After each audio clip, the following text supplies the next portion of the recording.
Vidyakumar IS Academy Institute for your success.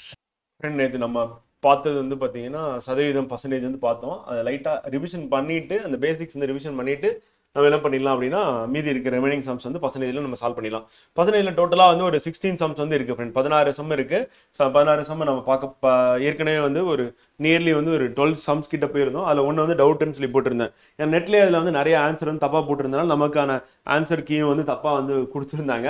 அதனால நம்ம அதை அப்படியே டவுட்னு வச்சிருந்தோம். இன்னைக்கு அதை சால்வ் பண்ணிட்டு போகிறோம். வந்து அதுக்கான ஆன்சர் என்ன பார்க்கலாம். ஸோ பர்சன்டேஜ் பொறுத்தவரை சதவீதம் அப்படி சொல்லிட்டேன். நேற்று கிளாஸ் அட்டன் பண்ணாதவங்களுக்கும் யூஸ்ஃபுல்லாக இருக்கும், அட்டன் பண்ணவங்களுக்கும் யூஸ்ஃபுல்லாக இருக்கும்.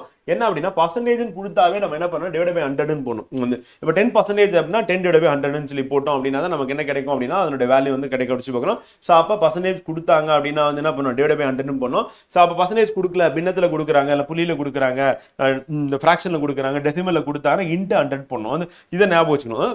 அப்போ நம்ம கொஸ்டினில் எங்கேயாவது பர்சன்டேஜ் கொடுத்தாவே டிவைட் பை 100ன்னு போட்டணும். போட்டுட்டு அதோட மல்டிபிள் பண்ணுற மாதிரி ஒரு நம்பர் கொடுத்துருப்பாங்க. நம்பரில் ஆஃப் இன் அப்படின்னு சொல்லி கொடுத்துருந்தாங்க அப்படின்னா அதோட பெருக்கிற மாதிரி இருக்குன்னு பார்க்கணும். இது வந்து முக்கியமானது பர்சன்டேஜ். அதுக்கு அடுத்து 1/1னா 100% அர்த்தம். அப்போ 1/2னா 50% பார்க்குறோம். இது டிவைட் பண்ணோம். ஏன்னா ரெடிமேடாக நம்ம மைண்டில் இருந்தால் தான் நம்ம ஃபாஸ்ட்டாக என்ன பண்ண முடியும் அப்படின்னா ஆன்சர் பண்ண முடியும். இப்போ 1/3 அப்படின்னா 33.33% அப்படின்னு பார்க்குறோம்.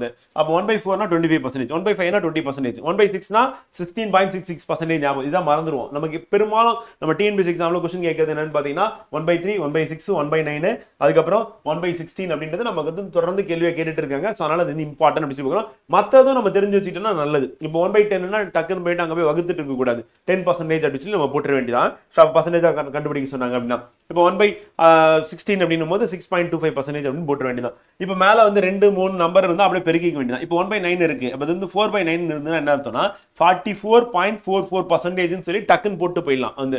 ஸோ அப்போ நம்ம வந்து டைம் வேஸ்ட் பண்ண வேண்டியதில்லை. இப்போ 4/9 அப்போ 4/9 டிவைட் பண்ணணும் அப்படின்னும் போது நமக்கு சிரமமாக இருக்கும். சிரமத்துக்காக நம்ம என்ன பண்ணலாம் அப்படின்னா இந்த மாதிரி போட்டுட்டு போயிட்டோம் அப்படின்னா கரெக்டாக இருக்கும் அப்படின்னு சொல்லி பார்க்குறோம் ஃப்ரெண்ட். ஓகேங்களா? ஸோ இப்போ இந்த மெத்தட் வந்து பார்த்தீங்கன்னா நமக்கு வந்து யூஸ் ஆகும். அப்புறம் பர்சன்டேஜ் நம்ம எக்ஸாம் மார்க் வச்சு நேற்று பார்த்துருந்தோம். அவ்வளோ இதுதான் பேசிக் வந்து. இந்த பேசிக் அப்படின்றது கண்டிப்பாக நமக்கு வந்து தெரியணும். தெரிஞ்சாதான் நம்ம என்ன பண்ண முடியும்னா பர்சன்டேஜ் வந்து ஈஸியாக பண்ண முடியும். ஹோல் அது மொத்தம் அப்படின்னா எப்பவுமே கீழே தான் ஆகணும். இந்த ஃபார்முலா ரொம்ப பேசிக்கான ஃபார்முலா. வந்து இப்போ உங்களோட 10th இல்லை 12th மார்க் இருக்கு அப்படின்னா இப்போ 600 மார்க்குக்கு நீங்க எவ்வளவு மார்க் எடுத்தீங்க, 600க்கு எவ்வளவு மார்க் எடுத்தீங்க, எவ்வளவு மார்க் எடுத்தீங்க மேலேயும் 600 கீழே போடுவீங்க, இன்ட்டு 100 போடுவீங்க அப்படின்னு சொல்லி பார்க்குறோம். ஸோ இதுதான் நம்ம நேற்று பார்த்தது. ஸோ இதில் வந்து 10வது சம் வந்து பார்த்தீங்கன்னா ஆன்சர் அப்படின்றது நம்ம போட சொல்லி டவுட்னு சொல்லி போட்டிருந்தால அது வந்து பார்த்தீங்கன்னா நிறைய வெப்சைட் வந்து பார்த்தீங்கன்னா அவங்க சால்வ் பண்ணியிருக்கு. தப்பாக தான் சால்வ் பண்ணியிருக்காங்க 20%. கொஸ்டினை நல்லா புரிஞ்சுக்கிட்டோம் அப்படின்னா இதுக்கு வந்து கரெக்டான ஆன்சர் வந்துடும். The ratio of Sarala's income to are, சரளா என்பவரின் ஊதியத்திற்கும் சேமிப்பிற்கும் இடையே உள்ள விகிதம் 4:1. ஸோ இது வந்து இன்கம் சொல்லிட்டாங்க 4, இது வந்து சேமிப்பு 1ன்னு சொல்லிட்டாங்க. அப்போ இன்கமும் சேமிப்புக்கும் ரெண்டுத்துக்கும் உள்ள வித்தியாசம் 4:1ன்னு சொல்லிட்டாங்க வந்து. அப்போ 4ல் 1 வந்து. ஸோ அப்போ வந்து பார்த்தீங்கன்னா என்ன பண்ணலாம்னா மொத்தம் வந்து அவரோட இன்கம் கீழே போட்டுறேன், மேலே வந்து சேமிப்பு போட்டுறேன். அப்போ 1/4னா நமக்கு என்ன ஆன்சர் வரும் வந்து ஏற்கனவே பர்சன்டேஜ் வந்து போட்டு வச்சிருக்கோம்ல. ஸோ அது போட்டோம்னா நமக்கு என்ன வரும், இப்போ 1/4 அப்படின்னு சொல்லி கொடுத்தாவே அதனுடைய பர்சன்டேஜ் என்ன பண்ணணும், அந்த பர்சன்டேஜ் கண்டுபிடிக்கணும் அப்படின்னும் போது என்னன்னா நம்ம என்ன பண்ணுவோம், அந்த பர்சன்டேஜ் கண்டுபிடிக்கணும். சரி 1/4 அப்படின்றது வந்து நமக்கு வந்து என்ன இருக்கு அப்படின்னா வந்து பின்னத்தில் இருக்கு. அப்போ பின்னத்தில் இருக்கு அப்படின்னும் போது நம்ம என்ன பண்ணுவோம், இன்ட்டு 100 போடுவோம். 100 போட்டால் நமக்கு பர்சன்டேஜ் கிடைக்கும். அப்படி போட்டிங்கன்னா உங்களுக்கு என்ன கிடைக்கும், 25% அப்படின்னா. ஸோ ஆன்சர் என்ன அப்படின்னா வந்து பார்த்தீங்கன்னா 25% தான் ஆன்சர் அப்படின்னு பார்க்குறோம் வந்து. சப்போஸ் அவருடைய இன்கம்ல சேமிப்பு இவ்வளோ, செலவு இவ்வளோன்னு சொல்றாங்க. அப்போ என்ன ஆகும் அப்படின்னா நம்ம என்ன சொல்லிடலாம்னா 4:1 அப்படின்னு 4 வந்து செலவு, 1 வந்து சேமிப்பு. அப்போ மொத்த இன்கம் எவ்வளோ அப்படின்னா 5 அப்படின்னு பார்க்குறோம். ஸோ அப்போ 5ல் 4 அப்படின்றது வந்து என்னவா போயிடும் அப்படின்னா செலவா போயிடும். 5ல் 1 அப்படின்றது சேமிப்பா போயிடும். அப்போ வந்து நமக்கு என்ன வரும்னா 20% வரும். இப்போ என்ன பண்ணுறாங்கன்னா இன்கம்ல சேமிப்பு அப்படின்னு சொல்லி பார்க்கும்போது, ஊதியத்தில் நமக்கு சேமிப்பு அப்படின்னு பார்க்கும்போது நம்ம என்ன பண்ணணும், இந்த மாதிரி பின்னத்தில் போட்டுட்டு நம்ம வந்து 4ல் 1 அப்படின்றது ரேஷியோ வந்து எவ்வளோ அப்படின்னா இன்ட்டு 100 போடுவோம், 25% நமக்கு கிடைச்சிடும் அப்படிங்க. இது 10ஆம். 11 போட்டாச்சு, 12 நம்ம போட்டுட்டோம். அடுத்து 13 நம்ம போட்டணும். 13ஆம் கணக்கு, ஒரு நபரின் வருமானம் 10% அதிகரிக்கப்பட்ட பிறகு 10% குறைக்கப்படுகிறது எனில் அவருடைய வருமானத்தில் ஏற்படும் மாற்றத்தை காண்க அப்படின்னு பார்க்கணும். சிம்பிளான ஒரு கொஸ்டின் தான். அப்போ 10% அதிகரிக்கணும், வருமானத்தை வந்து 100% வச்சுக்கோங்க ஃப்ரெண்டு. இப்போ நம்ம என்ன பண்ணுறோம் அப்படின்னா 10% அதிகரிக்கிறோம். ஸோ அப்போ 10% வந்து பார்த்தீங்கன்னா நம்ம வந்து இன்க்ரீஸ் பண்ணுறோம். அப்படி இன்க்ரீஸ் பண்ணீங்க அப்படின்னா என்ன ஆகும் வந்து, அப்போ 100 ரூபாய் அப்படின்றது இருக்கு, 100% 100 ரூபாய் இருக்கு. ஸோ அந்த 100 ரூபாயில் நீங்கள் 10% நீங்கள் இன்க்ரீஸ் பண்ணீங்கன்னா என்ன ஆகும் அப்படின்னா அவருக்கு வந்து 110 ரூபாவா ஆகிடும் அவருடைய வருமானம். இப்போ அடுத்து என்ன பண்ணுறோம் அப்படின்னா 10% வந்து பார்த்தீங்கன்னா நம்ம வந்து குறைக்கணும். அப்படின்னா 10% இப்போ நம்ம பொதுவாக நம்ம சொல்லும் போது வந்து இப்போ 100 ரூபாய் வந்து பார்த்தீங்கன்னா நம்ம 100% சொல்கிறோம் ஃப்ரெண்ட் வந்து. அப்போ 10 ரூபான்னும் போதுன்னா 10% எவ்வளோன்னு கேட்டாங்கன்னா நம்ம என்ன பண்ணுவோம், ஒரு சைபரை கட் பண்ணணும். கட் பண்ணால் நம்ம ஏதோ 10%. அப்போ 1 ரூபா அப்படின்றது என்ன அப்படின்னா 1% அப்படின்னு பார்க்குறோம். ஸோ அப்போ அந்த கால்குலேஷன். அப்போ நம்ம ஒரு சைபர் அடிச்சிங்க அப்படின்னா 11 இருக்கும். அப்போ 11 என்ன பண்ணணும் அப்படின்னா இதில் வந்து கழிக்கணும். அப்போ 10% வந்து குறைக்கிறது அப்படின்னா 11 மைனஸ் பண்ணணும். இதெல்லாம் 110ல் அப்படி மைனஸ் பண்ணால் நம்ம கிடைக்கக்கூடியது என்னன்னா 99 ரூபா. இப்போ ஃபைனலாக வந்து பார்த்தீங்கன்னா மாற்றம் என்ன அப்படின்னா 100 ரூபாய் என்னவா மாறிடுச்சுன்னா 99 ரூபா மாறிடுச்சு. அப்போ 1 ரூபாய் குறைஞ்சிருச்சு. அப்போ 1% அப்படின்றதா வந்து பார்த்தீங்கன்னா மாற்றம் ஒரு பர்சன்ட் என்ன குறைஞ்சிருச்சு ஒரு வருமானம் அப்படி சொல்லி பார்க்கணும். ஸோ அதுதான் ஆன்சர் அப்படி சொல்லி பார்க்கணும். இப்போ இந்த மாதிரி கொஸ்டின் வந்து வேற எப்படி கேட்பாங்க அப்படின்னா அந்த பர்சன்டேஜ் வச்சு டிஎன்பிசியில் பெரும்பாலும் கேட்கக்கூடியது என்ன மெத்தடில் கேட்குறாங்க அப்படின்னா இது அப்படி இல்லை ஃப்ரெண்ட் வந்து 10% கேட்குறாங்க ஃப்ரெண்ட் வந்து. ஸோ அப்போ 10% வந்து இன்க்ரீஸ் ஆகுது, அடுத்து அதிகரிக்குது, அப்புறம் 10% வந்து டிக்ரீஸ் ஆகுது. ஸோ அப்படி ஆகும்போது எவ்வளோ லாஸ் இருக்கும் அப்படின்னா லாஸ் வந்து மட்டும் நான் எழுதுறேன். ஸோ அப்போ நஷ்டம் அப்படின்னா நட்டம் வந்து எவ்வளோ இருக்கும் அப்படின்னு பார்த்தீங்கன்னா 1% நஷ்டம் வந்து. அதே மாதிரி 20% வந்து 20% வந்து பார்த்தீங்கன்னா அதிகரிச்சு 20% வந்து பார்த்தீங்கன்னா குறைஞ்சது அப்படின்னா அப்போ நமக்கு எவ்வளோ நட்டம் இருக்கும் அப்படின்னா 4%. ஏன்னா இதெல்லாம் டைம் சேவ் பண்ணுறதுக்காக நம்ம திருப்பி நம்ம ரிவிஷன் பண்ணி மனப்பாடம் பண்ணிட்டீங்க அப்படின்னா எக்ஸாமில் கேட்டோம்னா டக்குன்னு சொல்லிட்டு போயிடலாம். அப்போ 20% அதிகரிக்குது 20% குறைக்குது அப்படின்னா நட்டமா லாபம்னு கேட்டால் நட்டம் வந்து எவ்வளோ நட்டம் அப்படின்னு கேட்டாங்கன்னா 4% வந்து. அதே மாதிரி 25% வந்து நம்ம என்ன பண்ண அதிகரிக்குது, அப்புறம் 25% வந்து குறைக்கிறாங்க. அப்படி குறைச்சாங்க அப்படின்னா அப்போ நஷ்டமாக கேட்டால் நஷ்டம் தான். எவ்வளோன்னு கேட்டாங்கன்னா 6.25% அப்படின்னு பார்க்குறோம். ஸோ அது வந்து 6.25 வந்து. அதே மாதிரி 15% கேட்கலாம் ஃப்ரெண்ட். இந்த 15% அப்படின்னு கேட்டாங்க அப்படின்னா வந்து பார்த்தீங்கன்னா 15% இங்கே கீழே எழுதுறேன். ஸோ 15% வந்து அதிகரிக்குது, 15% வந்து பார்த்தீங்கன்னா குறையுது. அப்படி குறைஞ்சது அப்படின்னா வந்து பார்த்தீங்கன்னா எவ்வளோ நஷ்டம் அப்படின்னு பார்த்தீங்கன்னா 2.25% அப்படிங்க. இதை மனப்பாடம் பண்ணணும் அப்படிங்கிற கண்டிப்பாக பண்ணணும். நம்ம எக்ஸாம் வருதுன்னு எல்லாமே நான் போய் அங்கே உட்காந்து சால்வ் பண்ணுவேன் அதெல்லாம் கதையவே கிடையாது. நம்ம எக்ஸாம் அப்படின்னு தேவையான இடத்துல மனப்பாடம் பண்ணணும், தேவையான இடத்துல புரிஞ்சுக்கணும், தேவையான இடத்துல சால்வ் பண்ணணும், தேவையான இடத்துல வந்து லிங்க் பண்ணி நம்ம ஞாபகம் வச்சுக்கணும். இதுதான் நம்ம எக்ஸாமோட ப்ரிப்பரேஷனாக இருக்கணும். நான் வந்து எல்லாமே ஸ்டெப் பை ஸ்டெப்பாக போட்டு தான் நான் ஆன்சர் கொண்டு வருவேன். டைம் இருக்காது.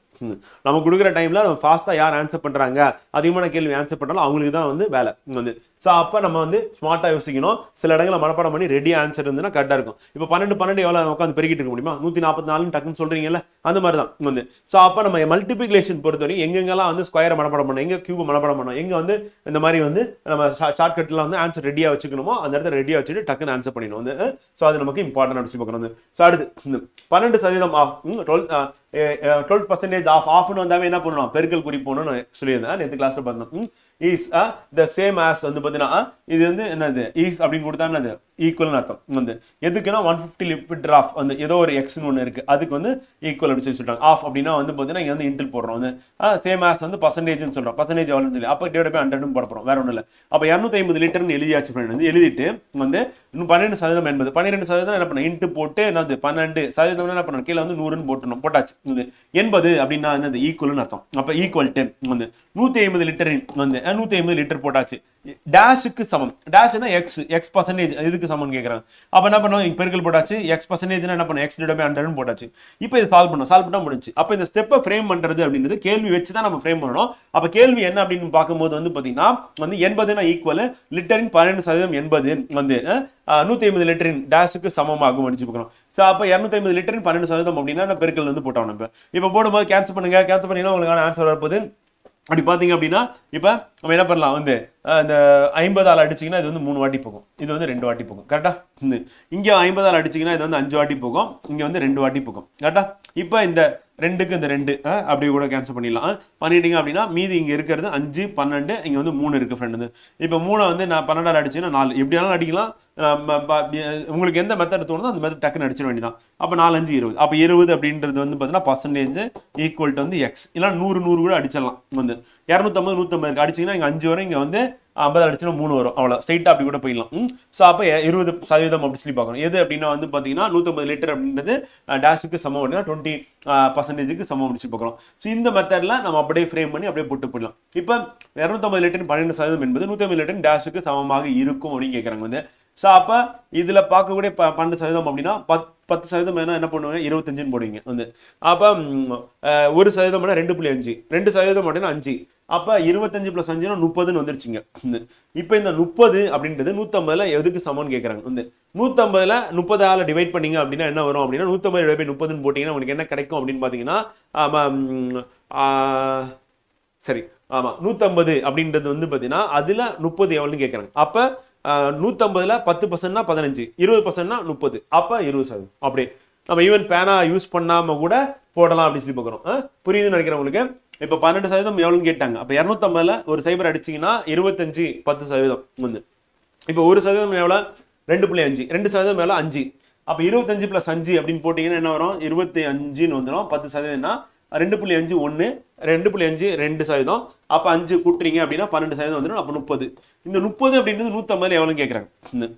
150ல ஒரு சைபர் அடிச்சிங்கன்னா 15, ஒரு சைபர் அடிச்சிங்கன்னா 10% அப்படின்னு 15. அப்போ 30னா 20% அப்படின்னா 30. அப்போ 30 வந்துருச்சு. அப்போ 20% அதான் ஆன்சர் அப்படி பார்க்கலாம். அடுத்து 15வது கணக்கு. ஒரு எண்ணின் 60%லிருந்து 60ஐ கழித்தால் 60 கிடைக்கும் எனில் அந்த எண் டேஷ் ஆகும். கேள்வி ஏதோ குழப்பற மாதிரி இருக்கும். ரொம்ப சிம்பிளான கேள்வி. என்ன கேட்கறாங்க அப்படின்னா ஒரு எண்ணின் தெரியாது ஏதோ ஒரு எண் வந்து அந்த எண்ணில் 60%லிருந்து அப்ப தெரியாத ஒரு எண் இருக்கு. அந்த எண் என்ன பண்றோம்னா எக்ஸ்ன்னு வச்சுக்கிறோம் வந்து. ஸோ அந்த எண்ணில் வந்து பார்த்தீங்கன்னா ஒரு எண்ணின் 60%லிருந்து ஒரு எண் தெரியாத எண்ணு. ஸோ அதில் 60% அப்படின்னு நம்ம என்ன பண்ணலாம் அந்த 60/100ன்னு போட்டுற வேண்டியதான் வந்து போட்டாச்சு வந்து. இப்போ அடுத்து என்ன சொல்றாங்க அப்படின்னா 60ஐ கழித்தால் வந்து அதுல என்ன பண்றோம் அப்படின்னா 60 கழிக்கிறோம் வந்து. அப்படி கழிச்சீங்கன்னா உங்களுக்கு என்ன கிடைக்கும்னா 60 கிடைக்கும் அப்படின்னு சொல்லி சொல்றாங்க. இதுதான் வந்து பார்த்தீங்கன்னா நமக்கு இப்போ இருக்கிற கொஸ்டின் அப்படின்னு சொல்லி பார்க்கலாம். So, when 6 is subtracted from 60% of the number வந்து அப்போ நம்பர் இருக்கு. அந்த நம்பர்ல என்ன பண்ணணும்னா 60% ஆஃப் த நம்பர் வந்து என்ன பண்ணணும் 60 கழிக்கணும் அப்படின்றாங்க வந்து. அப்போ நமக்கு 60 கிடைக்கும் அப்படின்னு சொல்லி ஆன்சர் வந்து. அப்போ அந்த நம்பர் என்ன அப்படின்றது தான் வந்து கேள்வியா இருக்கு அப்படின்னு பார்க்குறோம் வந்து. ஸோ அப்போ அந்த நம்பர் என்னன்னு தெரியாது. நம்ம என்ன பண்ணலாம் ஆப்ஷன் வச்சு கூட போனோம்னா டக்குன்னு ஆன்சர் கொண்டு வந்துடலாம். இப்போ நம்ம என்ன பண்ணலாம் 60x அப்படின்னு நமக்கு இருக்கும் கரெக்டா. அப்போ 60x அப்படின்னு இருக்கும் வந்து டிவைட் பை 100ன்னு இருக்கும். மைனஸ் வந்து பார்த்தீங்கன்னா 60 = 16 வரும் வந்து. இப்போ நம்ம இதுக்கு வந்து எல்சிஎம் எடுத்தா என்ன ஆகும் வந்து இங்க வந்து 60x மைனஸ் வந்து 60 × 100னா 6000 வந்து ஈக்குவல் டு வந்து இந்த பக்கம் இருக்க 100 அந்த பக்கம் கொண்டு போயிட்டோம்னா 60 × இங்க ஒரு நமக்கு ஒரு 6000 அப்படின்றது நமக்கு கிடைக்கும் கரெக்டா. ஸோ இதுதான் வந்து பார்த்தீங்கன்னா நமக்கு கிடைக்கக்கூடிய வேல்யூ. இந்த ஸ்டெப்பே போட வேண்டியதில்லை. சாரி ஸ்ட்ரைட்டாக எடுத்துட்டு போயிட்டு நம்ம கழிச்சலாம்.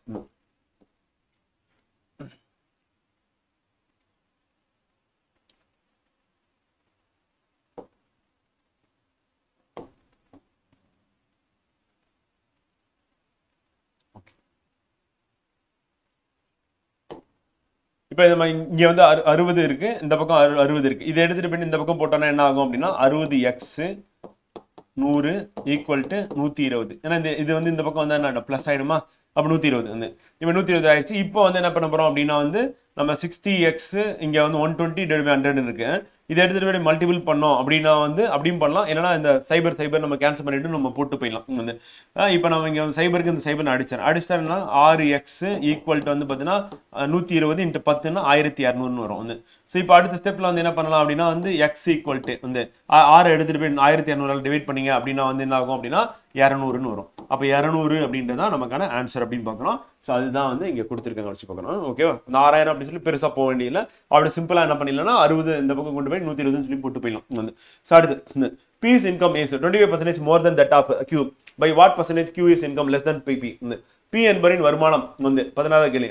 Q ஐ காட்டிலும் 25% அதிகம் எனில் Q இன் வருமானம் P ஐ காட்டிலும் எத்தனை சதவீதம் குறைவு அப்படின்னு கேட்குறாங்க. அப்போ P யோட வருமானம் வந்து Q ஐ காட்டிலும் 25% அதிகம் வந்து. அப்போ P யோட வருமானம் வந்து Q ஐ காட்டிலும் 25% அதிகம். அப்போ P யோட வருமானம் வந்து என்ன ஆகுது அப்படின்னா P வருமானம் இது வந்து Q யோட வருமானம் வந்து P இன் வருமானம் Q ஐ காட்டிலும் 25% அதிகம். அப்போ வந்து 125 அப்படின்னு சொல்லி பார்க்குறோம். இவர் எவ்வளவு அப்படின்னா 100 அப்படின்னு சொல்லி பார்க்கணும். எனில் Q இன் வருமானம் P ஐ காட்டிலும் எத்தனை சதவீதம் குறைவு அப்படின்னு கேட்கலாம் வந்து. அப்போ Q இன் வருமானம் P ஐ காட்டிலும் எத்தனை சதவீதம் குறைவா இருக்கு அப்படின்னு தான் கேள்வியை வந்து கேட்குறாங்க வந்து. ஸோ அப்படி கேட்குறாங்க அப்படின்னும் போது நம்ம என்ன பண்ணலாம் அப்படின்னா வந்து அப்போ பியும் கியூவும் வந்து டிஃபரன்ஸ் என்ன அப்படின்னா 25% வந்து டிஃபரன்ஸ் வந்து 1. அப்போ யாருக்கு வந்து வருமானம் கம்மியாக இருக்குன்னா 25% குறைவா இருக்கு. யாருக்கு அப்படின்னா கியூவுக்கு குறைவா இருக்கு வந்து. இப்போ கேள்வி என்ன அப்படின்னு கேட்டீங்கன்னா கியூவின் வருமானம் அது வந்து 100%. பிஐ காட்டிலும் எத்தனை சதவீதம் குறைவாக இருக்கு அப்படின்னு கேட்குறாங்க வந்து. அப்போ இவனுடைய வருமானம் வந்து எத்தனை சதவீதம் குறைவாக இருக்கு அப்படின்னு தான் கேள்வி கேட்குறாங்க. அப்போ யாரோட வருமானத்தை விட அப்படின்னா பிஐ காட்டிலும் அப்படின்னா அப்போ பிஐ காட்டிலும் கம்பேர் பண்ணும்போது அப்படின்னும் போது அப்போ பிஐ காட்டிலும் எவ்வளோ வேணும் கம்மியாக இருக்கு அப்படின்னா அப்போ பியோட வருமானம் அப்படின்னு எவ்வளோனா 125. அதில் இவனுக்கு எவ்வளோ கம்மியாக இருக்குன்னா 25 கம்மியாக இருக்குது வந்து. அப்போ இன்ட்டு 100 நம்ம போடுறோம், போட்டால் அதுதான் நமக்கு கிடைக்கக்கூடிய வேல்யூ. அப்போ 25 நம்ம அடிக்கும் போது எத்தனை வாட்டி போகணும்? 125 5 வாட்டி போகும். 5 அடிச்சிங்கன்னா 20 வாட்டி போகும். அப்போ 20% வந்து கம்மியாக இருக்குது அப்படின்னு பார்க்குறோம். யாருடைய வருமானம் அப்படின்னா வந்து பார்த்தீங்கன்னா கியூவோட வருமானம் வந்து கம்மியாக இருக்குது அப்படின்னு பார்க்குறோம். 20% குறைவாக இருக்குது. யாரை விட அப்படின்னா வந்து பிஐ காட்டலாம். அப்போ பியோட வருமானத்தை கம்பேர் பண்ணணும் அப்படின்னா பியோட வருமானம் கீழே போடணும். அதான் 125. அப்போ எவ்வளோ கம்மியாக இருக்குன்னா 25 கம்மியாக இருக்குது. அப்போ 125 25 கம்மியாக இருக்கு அப்படின்னா 20%.